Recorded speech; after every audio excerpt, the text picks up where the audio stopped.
दोस्तों, उत्तर प्रदेश के गाजियाबाद जिले की एक दर्दनाक घटना सामने आई है, जहां पर एक 17 साल की लड़की चांदनी, जो कि 12वीं कक्षा की छात्रा थी, जिसके साथ दो युवकों ने बारी बारी से मिलकर दुष्कर्म किया और उसको इतना लहूलुहान कर दिया कि उसके गुप्तांगों पर 13 टाँकन आई। दरिंदगी की सारी हदें पार करते हुए उन दोनों युवकों ने बड़ी ही बेरहमी से उस लड़की के साथ बलात्कार किया और उसे धमकी देकर छोड़कर चले जाते हैं। दोस्तों नमस्कार, मैं हूं आपका दोस्त सर्वेश सारस्वत और आप सुन रहे सिद्धि सारस्वत ब्रजवास की कहानियाँ। दोस्तों, आज की ये कहानी अपने समाज के लिए बहुत ही महत्वपूर्ण है, सभी को सुननी चाहिए। गाजियाबाद में चांदनी और उसकी माँ शीला दोनों ही रहा करते थे। उनके साथ इतनी बुरी तरह से बेरहमी से बर्ताव किया जाता है और उसकी लड़की चांदनी का बलात्कार होता है। आइए जानते हैं पूरी कहानी। वीडियो में बने रहिए वीडियो के साथ। वीडियो में आगे बढ़ने से पहले आपसे एक हाथ जोड़कर अनुरोध है कि अगर आप हमारे चैनल पर नए हैं तो चैनल को प्लीज़ सब्सक्राइब करके बेल आइकन ज़रूर दबा लीजिए, जिससे हमारी हर वीडियो अब तक आसानी से पहुंचती रहे। तो दोस्तों चलते हैं अपनी कहानी की तरफ। गाजियाबाद में चांदनी अपनी मां के साथ रहा करती थी। दरअसल चांदनी के पिताजी की मौत बीमारी के चलते 2 साल पहले हो चुकी थी। चांदनी के पिताजी का देहांत होने के बाद में घर की पूरी जिम्मेदारी चांदनी की मां यानी कि शीला पर आ चुकी थी। शीला अपनी बच्ची को पढ़ाने लिखाने के लिए पूरी मेहनत और मजदूरी करने लगती है। शीला घर घर जाकर चौका बर्तन का काम करने लगती है, झाड़ू पोछे का काम करने लगती है। लोग तरस खाकर उसको काम भी दे देते हैं। शीला चाहती है कि मेरी लड़की पढ़ लिख कर एक बड़ा आदमी बने, एक अच्छी अफसर बन जाए। उसके पड़ोस में ही एक परिवार रहता था। उस परिवार के मुखिया का नाम था दयाशंकर पांडे। दयाशंकर पांडे एक दिन शीला को अपने पास बुलाते हैं और उससे बोलते हैं कि तुम बेटी की कोई चिंता मत करो, तुम्हारी बेटी की पढ़ाई लिखाई का पूरा खर्चा मैं करूँगा और इसको जितना चाहो और इसको जितना पढ़ना हो उतना ये पढ़ सकती है। इसके खर्चे की तुम कोई भी टेंशन मत लो, पूरा खर्चा मैं दूंगा। ये बात सुनकर शीला बहुत खुश हो जाती है और बेटी को पढ़ने के लिए प्रोत्साहित करती है और उसको स्कूल भेजने लग जाती है।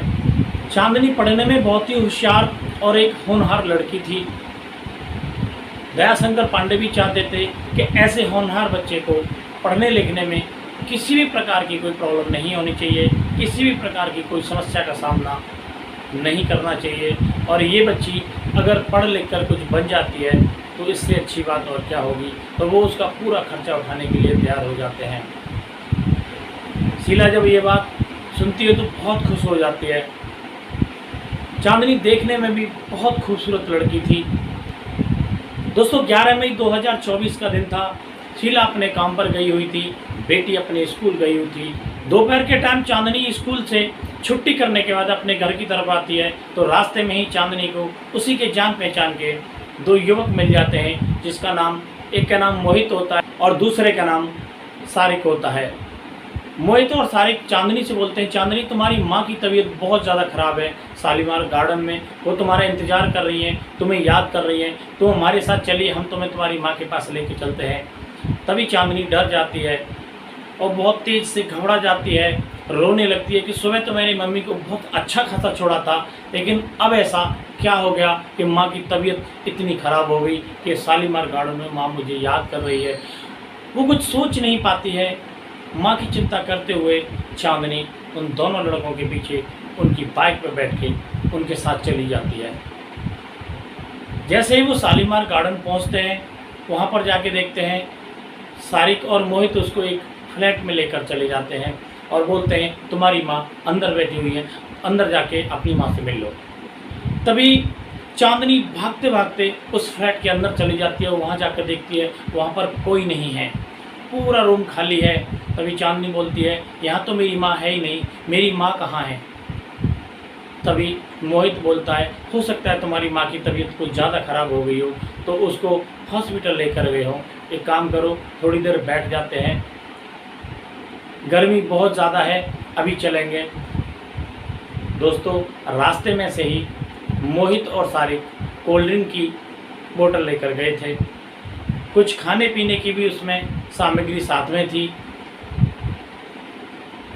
लेकिन जो चांदनी थी वो इन सब चीज़ों से अज्ञान थी, अनजान थी।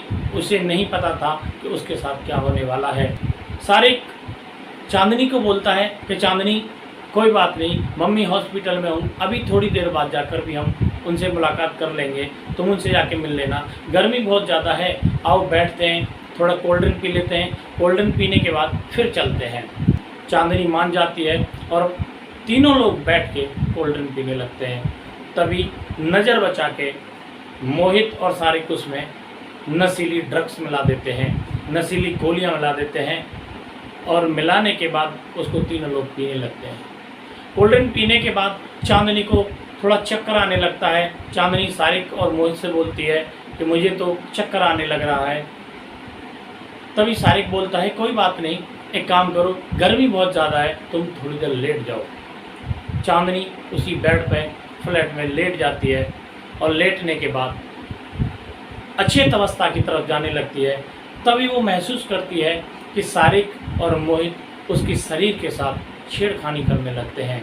वो उनका विरोध तो बहुत करना चाहती है, उसको रोकना चाहती है, लेकिन रोक नहीं पाती क्योंकि उसकी हालत नशे में हो जाती है।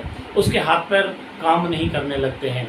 और फिर उसके बाद उन दोनों दरिंदों ने उस लड़की के साथ बारी बारी से दुष्कर्म किया और दुष्कर्म इतना भयानक किया कि उस लड़की को लहूलुहान कर दिया। पूरी तरह दरिंदगी करने के बाद सारिक और मोहित ने उसको धमकाया कि अगर इस बात का तुमने किसी के साथ भी जिक्र किया तो हम तुम्हें और तुम्हारी माँ को दोनों को मौत की घाट उतार देंगे।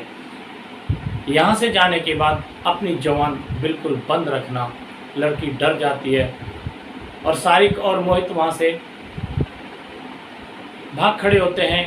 तभी लड़की अपने घर पहुँचती है। घर पहुँचने के बाद जैसे ही उसकी माँ उसकी हालत देखती है वो एकदम तंग रह जाती है।